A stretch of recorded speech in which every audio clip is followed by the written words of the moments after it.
Buen día, hermanos. Esperemos que hayan podido tener la oportunidad de ir poco a poco adentrándonos en esta temática que es bastante profunda en torno a la historia de la iglesia y la eclesiología que se va desarrollando en medio de ella.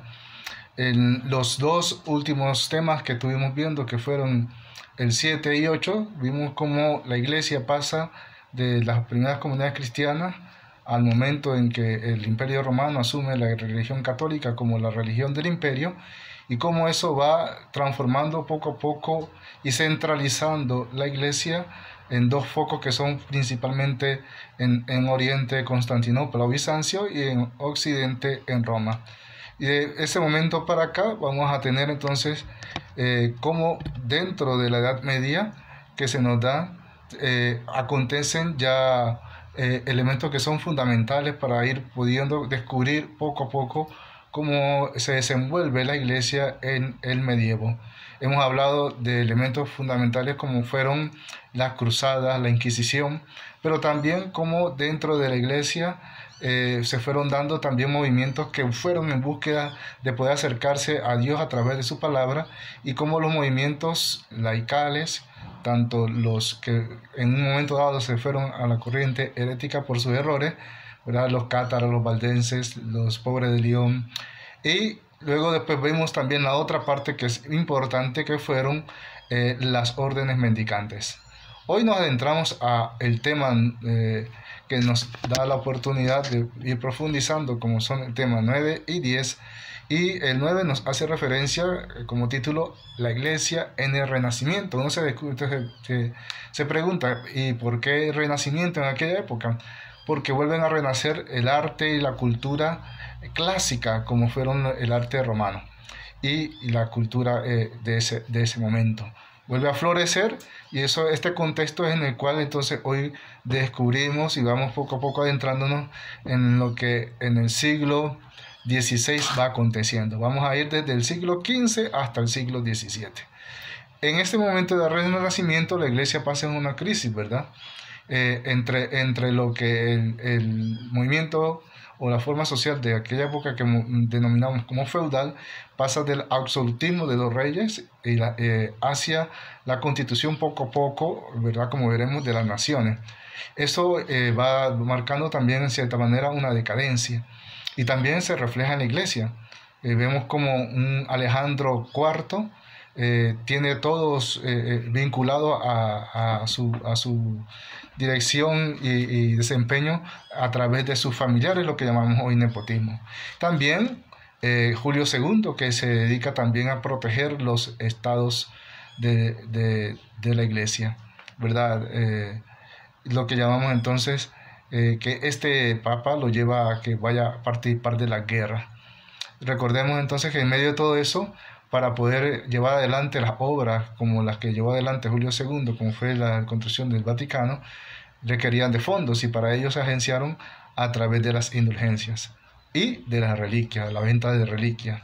Más que todo sobre las indulgencias es el tema, en donde un Erasmo Rotterdam, que nació en 1469, en 1536, muere en la hoguera a raíz de su elogio a la locura. Este libro que trata de relatar lo importante que debe ser la búsqueda también de esas nuevas raíces que renueven a la iglesia, pero que en aquel momento todavía no se entendían. Por ello, el Concilio V de Letrán, también Julio trata de darle una nueva conducción a la iglesia, pero aún no es suficiente, por lo que ya hemos mencionado anteriormente del mismo. Y es entonces cuando surge en el año 1517, que es una fecha muy clave, cuando surge un monje agustino que se llama Lutero. Y entonces a través de él y sus 95 proclamas en contra de lo que el desenvolvimiento que va haciendo de la iglesia, pues se va dando lo que nosotros conocemos como la reforma protestante. Y vamos a tener destacados en otros lugares, ¿verdad?, otros representantes que la van desarrollando. Y por ello vamos a ver la crítica que se le hace a la iglesia de la venta de la indulgencia y de la reliquia. Se da por entonces, apoyado por el emperador y los príncipes alemanes, un apoyo a Lutero para que siga adelante con esta reforma, ¿verdad? Y luego vamos a tener un Calvino, un Zwinglio, que hacen nacer o fundan la iglesia luterana y calvinista. Dentro de esto también tenemos que recordar que se dio la evangelización en América y el patronato regio, que se desenvuelve también con esa misma dinámica, en donde la iglesia y la lucha entre el poder del Estado y los reyes pues siguen siendo un elemento fundamental. Entonces, para hacerle frente a la reforma protestante, surge de parte de la iglesia y se convoca el Concilio de Trento, que se inició en 1551 y se desarrolló hasta el 1563. En ella se trata de hacer el énfasis contra la reforma protestante a través de la formación del seminario, a través del impulso también de la reforma que ya había iniciado un papa anteriormente con la reforma gregoriana, a través también de la espiritualidad de las nuevas y la vuelta a los orígenes de las diferentes órdenes religiosas de la época, y que se considera también como esta búsqueda de el bien para la iglesia, y se hace frente de esta manera, reafirmando el centralismo de la iglesia y sumando un fuerte impulso a las bases religiosas de la misma. Por ello, vamos a encontrar dentro de esta eclesiología un realce de las imágenes. Vamos a ver el barroco y otros movimientos que tratan de propulsar la referencia de una catequesis a través de las imágenes, con mayor auge a través de los retablos y otros simbolismos. Las misas también, que se le da prioridad también a los sacerdotes, e inician en aquella época también de alguna manera lo que llamamos y conocemos como cofradías, ¿verdad? Procesiones, todo el impulso de una mística y una ascética propia de la iglesia para darle mayor auge al caminar que se va dando de la iglesia. Y allí encontramos entonces que el Concilio de Trento es vital para revitalizar el impulso de alguna manera misionero y el impulso de hacer cerrar filas ante el protestantismo. Y bueno, entrando en ese momento, entramos en el momento de la iglesia, que es el tema número 10, la iglesia que va adentrándose a lo que el mundo se va renovando, al modernismo. Y vamos a hablar ahorita de lo que nos presenta un poquito la lámina. La lámina nos presenta la declaración de la Revolución Francesa bajo los elementos de fraternidad, igualdad y libertad. Y esto que es lo que va propulsando como parte de ese modernismo en el que se va caracterizando, como ya decíamos anteriormente, la formulación de lo que fue el medievo y el ambiente feudal hacia la república, que se van constituyendo e impulsadas por estos ideales de la Revolución Francesa. Junto a este momento también se da la Ilustración, en la búsqueda de la verdad, del conocimiento, del raciocinio como la auténtica y única válida verdad y de la razón. Por eso en este siglo que llamamos el siglo de las luces, en que se va desarrollando esto que es el liberalismo, influye no solamente en lo social, también influye en lo político. La razón sobre la fe se impone como criterio a iluminar en el desarrollo social, político y económico, que da entonces primacía a la libertad del ser humano y hasta algún momento dado hasta ser absoluta, separando a la iglesia del Estado. Es en aquella época en la que se van desarrollando también en América Latina, en otro tema lo vamos a tocar más a profundidad, estos movimientos de la Revolución Francesa, van a dar origen a esa expectativa de que las nuevas repúblicas en América Latina se vayan desenvolviendo, pero también vamos a encontrar cómo el Estado expropia muchos de los bienes que tiene la iglesia en esta búsqueda de poder hacer realmente lo que la libertad del hombre y el raciocinio le va indicando, ¿verdad? Y entonces es como llegamos al 4 de agosto de 1789, cuando se proclaman la Revolución Francesa, y eso deriva en la supresión de la monarquía absoluta, incluso en los ámbitos también se abolir también incluso la religión católica como la iglesia del Estado o vinculada con el Estado, ¿verdad? Y muere también el sistema feudal, ¿verdad? Donde ya entonces son no es el señor feudal y sus súbditos, sino la nueva república elegida por el pueblo.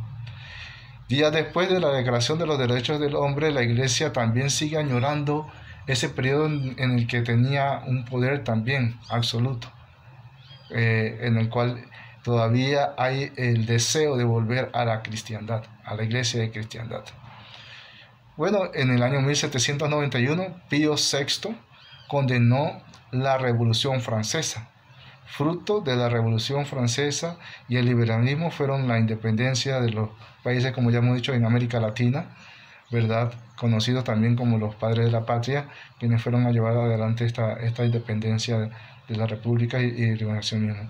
Junto a ellos vamos adentrándonos cada vez más en estos ideales y en estos movimientos del liberalismo, y después vendrá el socialismo, y junto con el liberalismo y el socialismo aparecerá también el capitalismo. Todo esto es una gran revolución. En eso también se va desenvolviendo lo que conocemos como la revolución industrial, y todos estos movimientos le van dando pie a que podamos tener nosotros la posibilidad de descubrir a través del método científico y organizarse las diferentes disciplinas científicas que se van constituyendo y organizando y dando la posibilidad para que el conocimiento más científico pueda llegar de manera dinámica, pero también de una manera mucho más sistemática. Esto nos permite a nosotros entonces descubrir que la Iglesia, ante todo esto, va perdiendo cada vez más espacios sociales, políticos, de poder, y como ya hemos dicho, siempre quiso todavía recuperar parte de eso. Entonces, ¿qué hace el Concilio Vaticano II, el Vaticano I?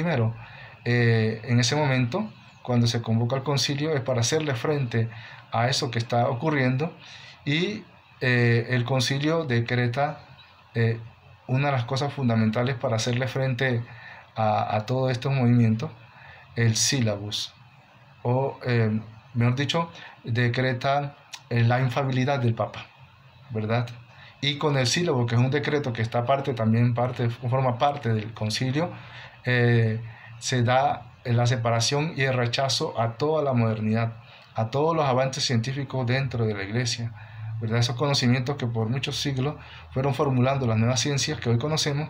Entonces eso marca un elemento todavía en donde la Iglesia necesita ir poco a poco descubriendo, ¿verdad?, cómo hacerle frente a esta relación de Dios en medio de su Iglesia a la sociedad, ¿verdad?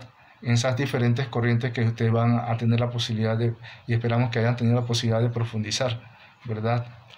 Y por eso, pues en el cristianismo todavía aún hay este elemento que después en el siguiente tema vamos a profundizar más, que será el último, en torno a lo que el Vaticano II hace un vuelco a lo que fue el Vaticano I. Porque entonces de rechazar toda la modernidad y todos los avances científicos y tecnológicos de la sociedad que merman su predominio de una iglesia jerárquica, centralizada, y de una iglesia de cristiandad, pues da un vuelco hacia los orígenes del camino cristiano. Esperamos que con estos pequeños elementos que le hemos referido, ustedes puedan profundizar un poquito más y revisar. Hemos transcurrido casi más de 15 siglos en apenas 4 temas. Es bastante el contenido, pero no es difícil, ¿verdad?, de poder ir poco a poco teniendo algunos elementos de cada uno para que podamos nosotros entonces tener la posibilidad de tener un panorama general de lo que ha sido el medievo, que es bastante amplio, y cómo la Iglesia transcurrió desde sus orígenes al medievo, y luego la vuelta que se da al reconocerse a sí misma su papel dentro de la humanidad con el Concilio Vaticano II. Que pues sigan pasando un feliz día y que podamos ir cada vez más conociendo y amando a nuestra Iglesia. Paz y bien.